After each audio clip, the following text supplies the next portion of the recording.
It's not Kamaru Usman, who identifies the guy he believes has the ability to defeat Darius Dupi. On his Pound for Pound podcast with Henry Cejudo, Chimaev Usman expressed his opinion that although Khamzat is generally seen as DDP's next opponent, another elite opponent would present an even more formidable stylistic danger to the defending middleweight champion. Although Usman commended DDP's performance at UFC 312, he voiced worries about how he would do against particular opponents. According to what I witnessed yesterday, there is still a lot of uncertainty about two men who I believe have a strong chance of overthrowing DDP today. I don't like that battle for DDP if he faced 9 Amabos the same way he faced Shah Strickland. Finish the quote. Usman cited the striking prowess of Khamzat Chimaev, who knocked out Israel Adesanya at UFC Saudi Arabia, as a crucial component. Khamzat may be the sharper guy next to Israel Adesanya right now if you stand up to him. According to their podcast, Imov has recovered from a brief loss to Strickland in 2023, with a remarkable 4-fight winning streak, establishing himself as a rising contender in the division. Shah's first career loss to Michael Venom Page was dissected by Michael Bisping and Paul Felder, who also examined what went wrong for Shah and what made MVP so strong. Both concurred that Page's striking was just superior, with Bisping highlighting how MVP's deft feints kept Shah continuously on edge and prevented him from launching a serious attack. Felder pointed out that MVP's speed played a huge role, particularly in neutralizing Cher's leg kicks. Whenever Cher tried to attack, Page was already out of range or countering before he could land anything significant. The grappling exchanges were a non-factor, as neither man was able to establish control in that department, leaving the fight to be decided entirely on the feet. Bisping and Felder noted that MVP's footwork was the biggest difference, allowing him to dictate the pace and frustrate Shara, who struggled to cut him off.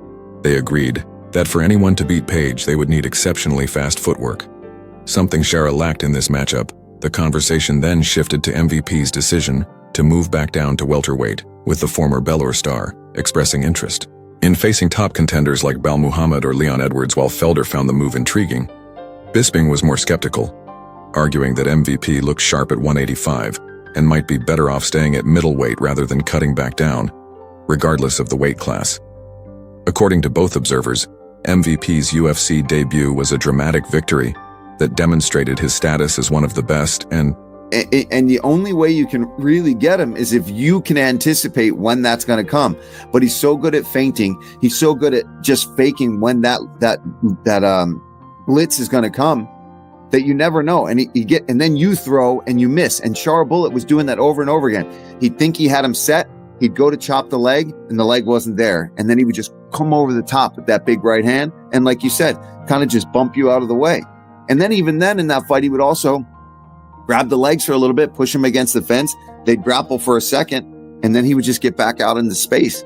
And in that big octagon like they had the full-size cage there in Saudi Arabia. You can't pin him down. You just can't track him down. Well, you need fast feet. That's why you got to do a ton of footwork drills, and I think that is missing from some fighters these days. Shah was really good. Obviously, he was 15-0. He's a really, really good striker, but he just didn't have the footwork capability to close off the ring, the cage, back him up against the fence, corral him there, and then do some work. At a recent press conference, Khamzat Chimaev shocked everyone by revealing that he had been choked out during training by ACA welterweight champion Abubakar Vagai. Chimaev is known for his dominance in the gym, and the revelation also brought attention to Vagai EV, who has been making waves in the ACA and may now see a surge in interest from fight fans after being named as the man who made Khams at TAP. When asked if anyone had ever submitted him the way he did to Robert Whittaker, Khamzat first tried to avoid the question, but the reporter persisted and wouldn't let it go. I normally give no one a chance when I grapple, but occasionally we are just playing around and having a good time, and during those times, there is a certain person who has actually choked me. I'll give you a hint. It's the person sitting next to me, but I won't reveal his name because doing so will make him the center of attention. Yes, and as I already stated, my goal was to choke Rob out, not to break his jaw. Usually, when a fighter senses pressure on their jaw, they tilt their head sideways, which allows me to secure the choke. However, Rob was unable to respond before the pressure reached his jaw.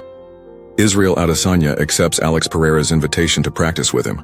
With 2 kickboxing matches and 2 MMA battles under their belts, Alex and Izzy's rivalry has been among the fiercest in combat sports.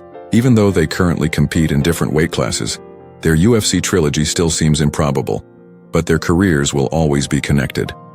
The conflict between them has subsided, despite their contentious background, and both combatants have praised one another in recent media appearances. Pereira has acknowledged that Isna was a major factor in his own UFC triumph at UFC 312 in Sydney.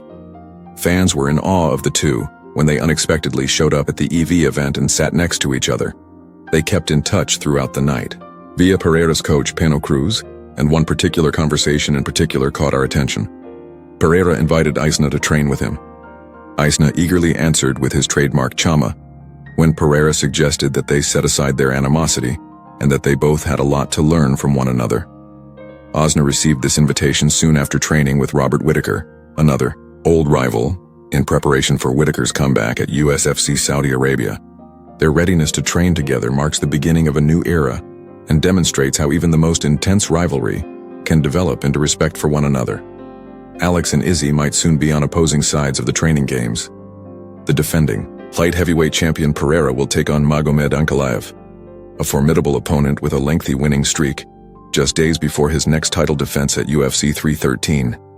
Pereira is getting ready for one of the most difficult fights of his career. An alliance with Isna after his knockout loss to Isna at UFC 287 would be a startling but fascinating development. Pereira switched to light heavyweight full-time, where he soon rose to fame all around the world. He became the fastest fighter in UFC history to win belts in 2 divisions, as his quick success ended in a victory against Yuri Prasa at UFC 295. His newfound friendship with Isna may now result in an unexpected partnership as he prepares for another big battle.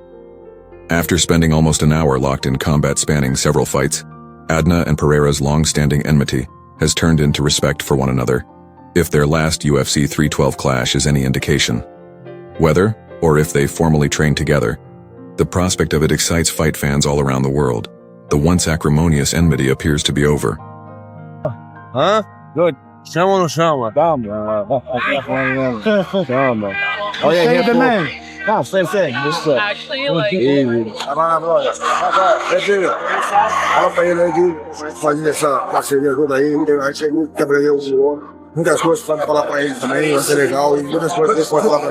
we say, let's get together. Let's make this partnership happen. You feel that you have a lot to show you and you have a lot to show him. Yeah, I'll just have to. We can see, brother.